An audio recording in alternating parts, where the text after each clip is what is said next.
제15장.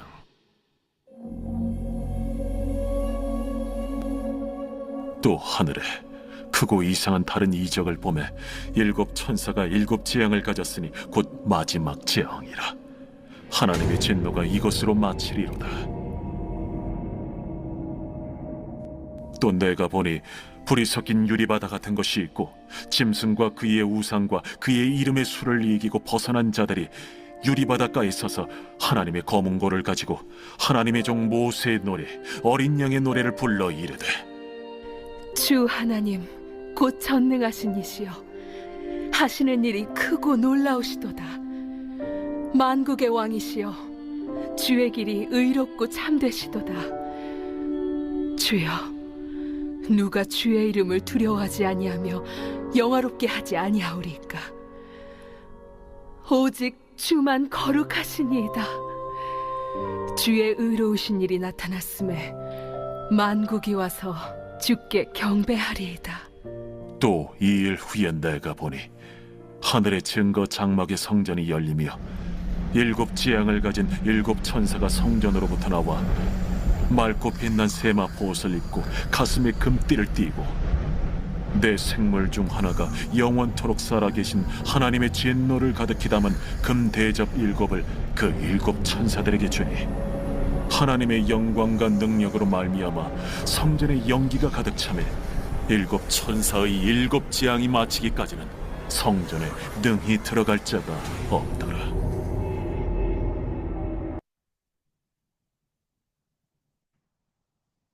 요한계시록에서는요, 일곱 인의 재앙이 나옵니다. 또 일곱 나팔의 재앙이 나왔습니다. 또 앞으로는 마지막 단계인 일곱 대접의 재앙이 남았습니다. 일곱 인의 재앙, 일곱 나팔의 재앙, 일곱 대접의 재앙은 어느 한 짧은 기간에 이루어지는 것이 아닙니다. 예수님께서 부활하시고 승천하신 이후부터 우리 예수님께서 다시 오실 그날까지 아주 긴 기간을 통해서 이루어지는 이런 재앙인 것이지요. 일곱 나팔의 재앙이 끝난 후에 이제 일곱 대접의 재앙이 시작하기 전에 오늘 요한계시록 15장의 말씀이 이제 기록이 되어 있습니다. 요한계시록 15장에서는 성도님들께서 하늘에서 찬양을 드리는 말씀이 나오고 있습니다. 2절에 보면 또 내가 보니 불이 섞인 유리바다 같은 것이 있고 짐승과 그의 우상과 그의 이름의 수를 이기고 벗어난 자들이 유리바닷가에 서서 하나님의 검은고를 가지고라고 했습니다. 불이 섞인 유리바닷가에서 성도님들이 찬양하고 있습니다. 그 성도님들은 짐승과 우상과 짐승의 수를 이기고 벗어난 자들이라고 하였습니다. 환난과 핍박 중에서도 인내하였고 믿음을 지킨 성도님들께서 찬양을 드린 것입니다.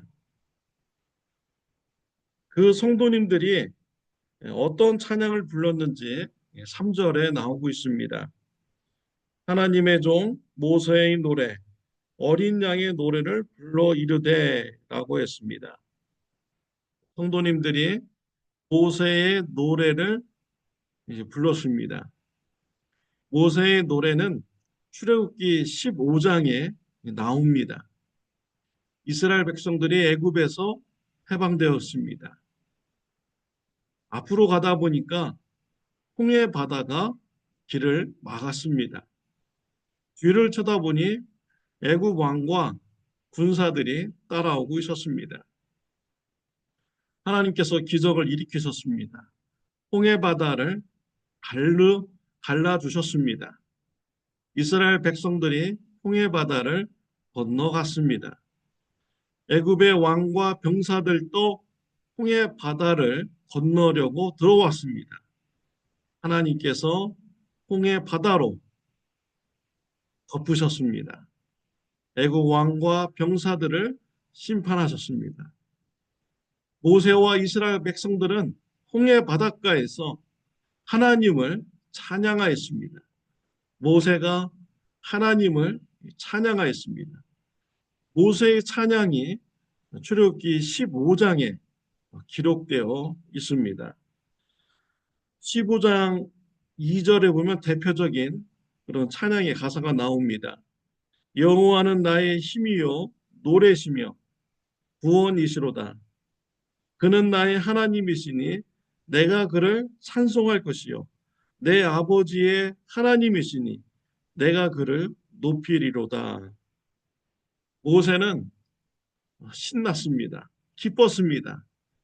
하나님의 구원 역사를 찬양하였습니다. 하나님은 나의 힘이시며 나의 노래이시며 나의 구원이십니다. 라고 찬송했습니다.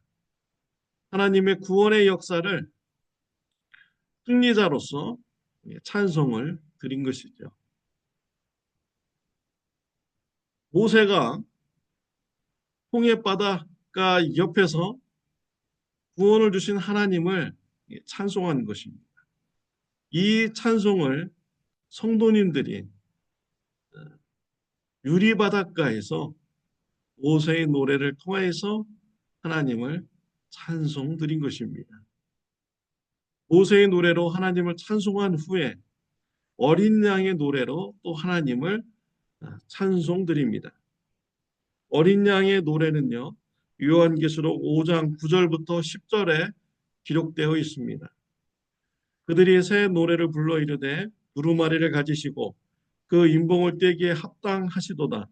일찍이 죽임을 당하사 각 족속과 방언과 백성과 나라 가운데에서 사람들을 피로 사서 하나님께 드리시고 그들로 우리의 하나님 앞에서 나라와 제사장들을 삼으셨으니 그들이 땅에서 왕 노릇 하리로다 하더라. 예수님께서 십자가의 피로 이루신 구원 사역을 찬양을 드린 것입니다. 구원받은 성도들이 구약 성경에 나오는 모세의 노래를 통해서 하나님을 찬양했습니다. 또 요한계시록에 나오는 어린 양의 노래를 통하여서 하나님을 찬양했습니다. 구약과 신약에 나타난 하나님의 구원 사역을 찬양을 드린 것입니다. 저와 여러분들은 구원받은 후에 천국에서 하나님의 구원 사역을 우리는 찬양할 것입니다. 모세의 노래로 찬양드립니다. 어린 양의 노래로 우리는 찬양을 드리게 됩니다. 우리가 이 땅에서도 찬양 드리는 자가 되어야겠습니다. 하나님께서 모세에게 승리와 구원을 주시는 것을 체험하고 노래했습니다. 우리가 이 땅에서 하나님의 은혜로 승리하고 또 구원받은 이런 은혜를 체험하고 느꼈습니까? 모세와 같이 하나님을 찬양 드리시기를 바랍니다. 여러분의 입술에서 하나님의 은혜를 잊지 않고 하나님을 찬양하는 자가 되시기를 바랍니다. 이 땅에서 우리가 하나님의 구원을 찬양을 하면 또 다른 의미가 있습니다. 전도하는 의미가 있습니다. 전도의 찬양이 됩니다. 시편 51편 15절에 주여 내 입술을 열어주셔서 내 입이 주를 찬송하며 전파하리다 라고 했습니다. 다윗은 하나님께 자신의 입을 열어달라고 했습니다. 내 입을 열어주시면 하나님을 찬양하겠습니다. 하나님을 전파하겠습니다 라고 고백을 한 것입니다. 우리의 입이 열려서 하나님을 찬양하면 하나님을 전하는 전도자가 되는 것입니다. 히브리서 13장 15절에 그러므로 우리는 예수로 말미암아 항상 찬송의 제사를 하나님께 드리자. 이는 그의 이름을 증언하는 입술의 열매니라. 예수님의 은혜를 찬양하면 하나님께 예배드리는 자가 됩니다. 또한 더불어서 그의 이름을 증언하는 입술의 열매가 된다라고 했습니다. 찬양할 때 우리가 예수님을 증언하는 입술의 열매가 되는 것입니다. 또 로마서 10장 9절부터 10절 말씀에 보면은 네가 만일 내 입으로 예수를 주로 시인하며 또 하나님께서 그를 죽은 자 가운데서 살리신 것을 내 마음에 믿으면 구원을 받으리라. 사람이 마음으로 믿어 의에 이르고 입으로 시인하여 구원에 이르느니라. 마음으로 믿어 의에 이르고 입으로 시인하여 구원에 이르게 됩니다. 우리가 입으로 시인하며 예수님을 시인하고 예수님을 찬양할 때 우리의 입이 예수님을 증언하는 입술의 열매가 되는 것입니다. 이 땅에 살 때 하나님의 은혜를 잊지 않고 찬양하시길 바랍니다. 예수님을 증언하는 입술의 열매가 됩니다. 예수님을 증언하는 자가 됩니다. 전도하는 일은요, 영원한 것이 아닙니다. 때가 있습니다. 한정적인 것입니다. 우리 예수님께서 다시 오시면 그때는 전도가 필요 없습니다. 예수님이 오시면 구원과 심판이 이루어집니다. 더 이상 전도를 할 수가 없습니다. 그때까지 예수님을 믿지 않는 자들은 영원한 벌을 받습니다. 예수님을 믿은 자는 영생을 누리게 됩니다. 저와 여러분들이 전도를 할 수 있을 때는 잠시 잠깐인 것이죠. 이 땅에서 살아갈 때 잠시 잠깐 우리가 할 수가 있는 것입니다. 저와 여러분들이 입술을 벌려서 예수님을 증언하지 않으면은 우리 주위에 있는 사람들이 예수님을 듣지 못해서 구원받지 못하는 이런 안타까운 일이 생겨나게 되는 것입니다. 저와 여러분들이 찬양 드리시기를 바랍니다. 찬양으로 예수님을 증언하시기를 바랍니다. 전도자의 입술이 되시기를 바랍니다. 예수님의 재림의 때를 바라보면서 전도자의 삶을 살아가는 찬양의 입술을 가지는 저와 여러분들이 되시기를 바랍니다. 기도드리겠습니다. 하나님 아버지 감사합니다. 찬양할 수 있는 성도가 되게 해주셔서 감사합니다. 하나님의 은혜를 잊지 않고 찬양하는 자가 되게 하여 주옵소서. 이 땅에서도 마음껏 찬양하여서 우리의 입술을 통하여 하나님을 증거하는 자가 되게 하여 주옵소서. 예수님을 증언하는 입술의 열매가 되게 하여 주옵소서. 예수님의 이름으로 기도드렸습니다. 아멘. 오늘 하루도 찬양하는 하루가 되시기를 바랍니다. 오늘은 토요일입니다. 주일 예배를 위해서 여러분 기도해 주시기를 바랍니다.